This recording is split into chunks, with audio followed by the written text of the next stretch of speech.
Hello, my name is Ravi and आज हम जो टॉपिक कवर करने जा रहे हैं वो है लैक ऑपेरॉन, जो क्लास 12th बायोलॉजी में पढ़ा जाता है।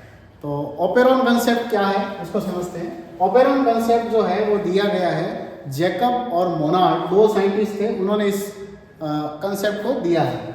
ऑपेरॉन क्या होता है? तो ऑपेरॉन की एक सिंपल डेफिनेशन है, group of gene which function like a unit, यानी जीनों का एक समूह जो एक इकाई की तरह कार्य करता है। हमें पता है हमारे अंदर जो जीन है वो एक्सप्रेस होकर क्या बनाती है? प्रोटीन। ये भी जीनों का एक समूह है जो एक इकाई की तरह काम करता है। ये ऑपेरॉन जो होता है वो सिस्टम दो प्रकार का होता है। एक तो होता है इंड्यूसिबल, प्रेरकीय, और दूसरा होता है रिप्रेसिबल, जो कि दमनकारी या बंद वाला होता है। तो जो इंड्यूसिबल है, प्रेरकीय, वो सामान्यतया जो है वो बंद रहता है, ऑफ कंडीशन में रहता है। जब कोई इंड्यूसर आएगा तब ये इंड्यूसिबल ऑपेरॉन सिस्टम चालू होगा।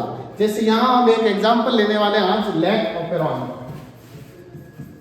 लैक ऑपेरॉन, ये ऑपेरॉन कंसेप्ट लैक्टोज के डाइजेशन में काम आता है, जो नॉर्मली जो है ऑफ कंडीशन में रहता है। इसका मतलब ये इंड्यूसिबल टाइप का रहता है, ठीक है। जबकि दूसरा जो रिप्रेसिबल है वो नॉर्मली जनरली जो है वो ऑन कंडीशन में रहता है। ये हमारे 12th के कोर्स का एक पार्ट है। तो आज हम इसको कवर करने जा रहे हैं, लैक्टोज ऑपेरॉन कंसेप्ट। नेक्स्ट इसकी जो स्लाइड है वो ले लेते हैं। ये देखो, ये मैंने एक ऑपेरॉन का यहाँ पे डायग्राम दिया है, जिसमें फर्स्ट जो जीन है वो हमने लिया है रेगुलेटर जीन, सेकेंड है ऑपरेटर जीन, थर्ड है प्रमोटर जीन, और लास्ट वाली है स्ट्रक्चरल जीन। स्ट्रक्चरल जीन में तीन तरह की जीन होती है, जेड, वाई और ए, है ना। तो जो जेड है वो बीटा गैलेक्टोसिडेज एंजाइम बनाती है, वाई वाली है वो बनाती है बीटा गैलेक्टोसिडेज परमिएज, और जो ए वाली है वो बनाती है बीटा गैलेक्टोसिडेज ट्रांस एसिटिलेज। तो अब हम ऑपेरॉन कंसेप्ट को समझने वाले हैं, तो अगली स्लाइड में दे रखा है। लैक ऑपेरॉन किसके लिए होता है? लैक्टोज के लिए। किसके लिए? लैक्टोज के लिए। ये जो लैक ऑपेरॉन है ये नॉर्मली ऑफ कंडीशन में रहता है, क्योंकि इंड्यूसिबल टाइप का ऑपेरॉन सिस्टम है, प्रेरकीय है। तो यहाँ पे लैक ऑपेरॉन जो है वो लैक्टोज अब्सेंट होने पर कैसे रहेगा? ऑफ रहेगा। तो व्हेन लैक्टोज इज अब्सेंट, जब लैक्टोज नहीं रहेगा तो यहाँ पे ट्रांसक्रिप्शन और ट्रांसलेशन नहीं होता। थोड़ा इसको समझते हैं। देखो, ये रेगुलेटर जीन है जो कि एक यहाँ पे दमनकारी एमआरएनए का निर्माण करती है। ये दमनकारी एमआरएनए एक्सप्रेस होगी और एक दमनकारी प्रोटीन बनाती है। ये दमनकारी प्रोटीन ऑपरेटर जीन से जुड़ जाती है। जब तक ये दमनकारी जीन या प्रोटीन ऑपरेटर जीन से जुड़ी रहेगी तब तक प्रमोटर जीन पे या प्रमोटर साइट पे आरएनए पॉलीमरेज नहीं जुड़ पाएगा। आरएनए पॉलीमरेज नहीं जुड़ पाएगा। जब आरएनए पॉलीमरेज प्रमोटर साइट पे नहीं जुड़ता है तो यहां पे no transcription and no translation, यानी किसी भी प्रकार की यहां पे प्रोटीन एंजाइम फॉर्मेशन नहीं होता है। और जब यहाँ पे लैक्टोज आएगा तो वो एक तरह का प्रेरक का कार्य करेगा और इस ऑफ लैक ऑपेरॉन को ऑन करेगा। हम इसकी सेकेंड कंडीशन को समझते हैं।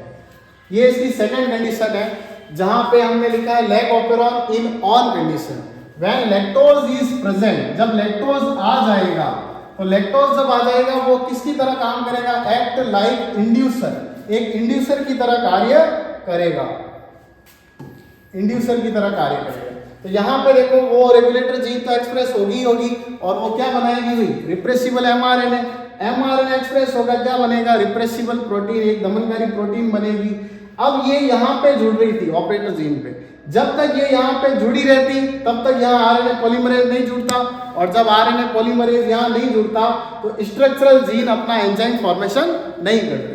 लेकिन यहाँ पे क्या हो रहा है? यहाँ पे आ चुका है लैक्टोज। लैक्टोज इस रिप्रेसिबल प्रोटीन के साथ जुड़कर इस प्रोटीन को इनएक्टिव कर देगा। इनएक्टिव होने से ये ऑपरेटर जीन पे अब जुड़ नहीं पाएगी। जब ये ऑपरेटर जीन पे नहीं जुड़ेगी तो यहाँ आसानी से कौन आ जाएगा? RNA polymerase. ये आरएनए पॉलीमरेज जब प्रमोटर जीन से जुड़ेगा तो यहाँ पे ट्रांसक्रिप्शन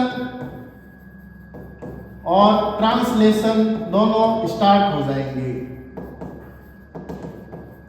लैक जेड जीन से बनेगा बीटा गैलेक्टोसिडेज, Y जीन से बनेगा बीटा गैलेक्टोसिडेज ट्रांस एस, beta galactosidase permease, beta galactosidase permease, और A जीन से बनेगा बीटा गैलेक्टोसिडेज ट्रांस एसिटिलेज। इस तरीके से ये जो लैक ऑपेरॉन है वो ऑन कंडीशन में आ जाएगा। उम्मीद है आपको ये ऑपेरॉन कंसेप्ट समझ में आया होगा। धन्यवाद।